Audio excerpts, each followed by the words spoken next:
Go Mustang. The Coach Alexander Show, brought to you by Kim Assad, your real estate broker. Hello, Mustang Nation. Matt Carnes, Grapevine Booster here. It's time for Team 99, Coach Alexander Show, Coach number 1. Coach, congratulations on coming back and getting a good start this year. We're standing in one of your off-season projects here, so we'll come back and talk a little bit more about that with this beautiful facility that is part of your program now. But before we go into all that, congratulations on coming back. Big win to start Team 99. Tell us about last night in the ball game. Well, thanks, Matt. Appreciate it. I'm pleased, with where we started last night. You never know the first game how ready your team is to play a full four-quarter football game with all the different special teams that are involved and the transitions from personnel groupings and that kind of thing. But we really made a concerted effort during fall camp back from, we started in the middle of August to prepare our guys, and they performed last night. We were kicking game was a strong point of ours last night.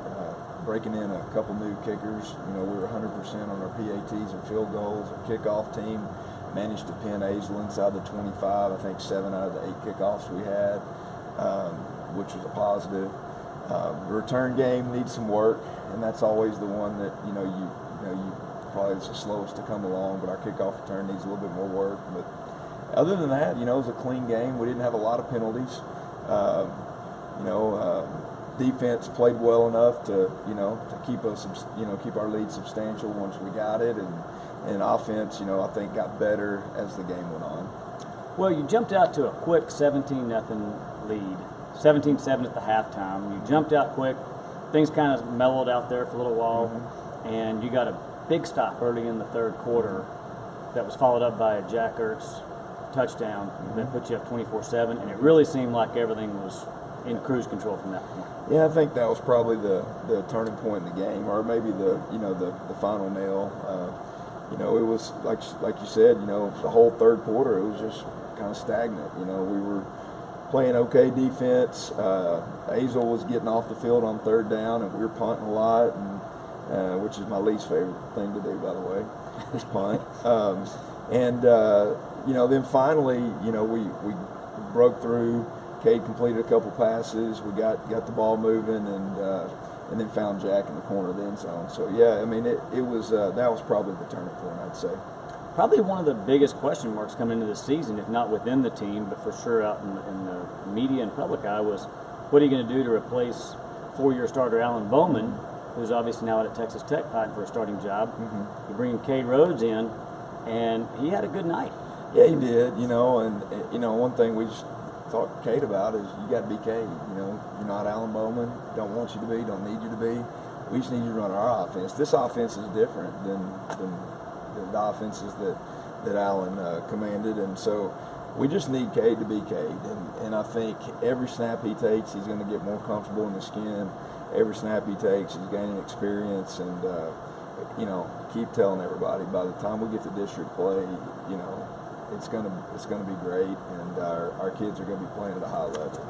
Well, he was 22 of 34 for 267 yards, and you had 7 receivers with at least 2 catches or more, right, and 8 total. So he's obviously finding the receivers and spreading things around for you. And that's a good point, Matt. And I want to credit our offensive staff too for developing some depth at our receiving corps. A year ago when we'd have a receiver run a 40-yard route, they'd have to jog back, and we just didn't have the depth we needed. Now, our receivers can run a full speed route, and if we need to get them a blow, we'll jog another one on, and they'll just come off and get them a break for a couple plays and get back on. So it's going to help us just adding some depth there, just making sure we're always running fresh receivers on the field. And so for those guys like Jacob Edwards that have really come on in a backup role, Sean Price, really proud of those kids. Well, they played well last night. The scoring was done primarily by the usual suspects. Of course, Roshan Prayer on the ground. David had a couple of touchdowns in the air, and Jack got one. So your scoring was done pretty much by the usual suspects. But just talk about what those guys all mean as they're getting into their senior years. You know, I don't know if there's a receiving core and just a offensive skill group, you know, in our area that I'd take over ours. I think, you know, I work with them every day. I know their work ethic. I know what this game means to them. I know what the team means to them, and they're continuing to get better. And you know, with Jack Ertz especially adding, you know, the speed element, he's gotten quite a bit faster than he was last football season.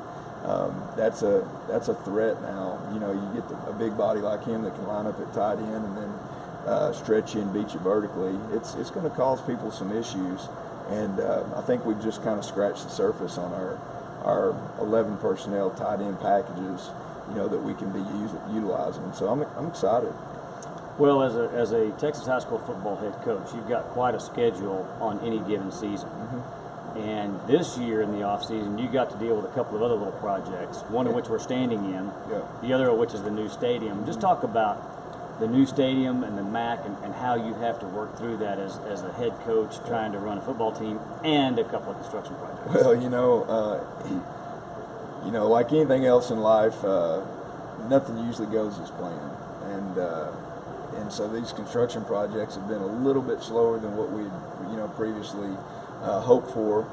You know, we wanted to be in here in May, and we moved in second week of August. Right. You know, so we were, you know, we're still learning the building. To be honest with you, I mean, our freshmen are in here full time now, but our coaching staff and you know, when we come over in the afternoon, we're still kind of sorting out our routine and how we best utilize this place. But thank you to the GCISD taxpayers, and we love it. We appreciate it.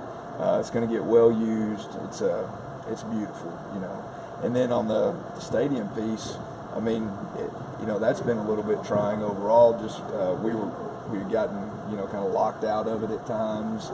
Didn't know where we were going to practice at different times, but that kind of fits into our motto this year, which is just fight on. You know, and it's pretty appropriate because everything that we talk to our kids about in life, sometimes you get thrown curveballs, and you know, you can't complain about it. You just got to fight on, and so that's what we're doing. Well, looks like you're off to a good start with it, and you're going to have some fantastic new facilities once we get all that done. So, looking forward, we got Abilene Cooper coming up next week in Denton. What do we know about Cooper, and what are you expecting out of this game? Oh, you know, anytime you play a Cooper football team, you know what you're going to get. You're going to get a bunch of tough, physical kids that football means a whole lot to them. And you know, we saw that when we went out to Abilene last year. We had a lead most of the game, and then they'd never quit fighting, and they found a way to come back and get us at the end. And still got a little bit of a bitter taste in our mouth over that one, just because, you know, you look at a season, you go 9-3, and that one of those three, you know, you let slip away, and so we're not going to forget about that one. This is going to be a big game for our kids. They're going to be a better football team than Azle was, and we got to be ready for the challenge.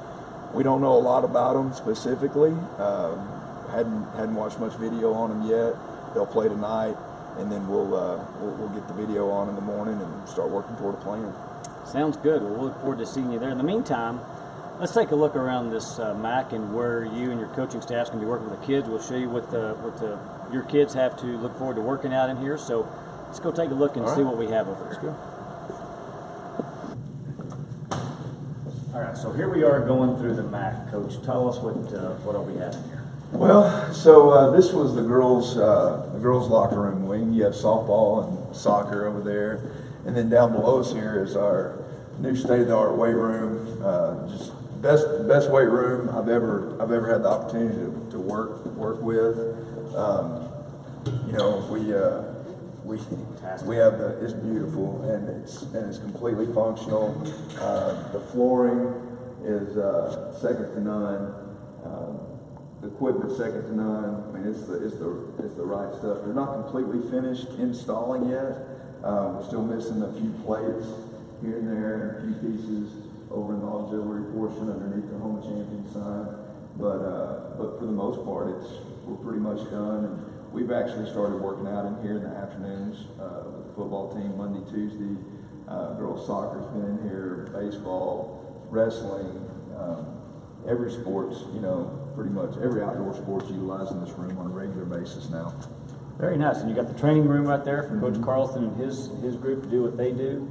So this is great. Appreciate you showing us around in here. So that's the MAC. We will look forward to seeing you Friday night up at Apogee Stadium in Denton as your Grapevine Mustangs take on the Abilene Cooper Cougars.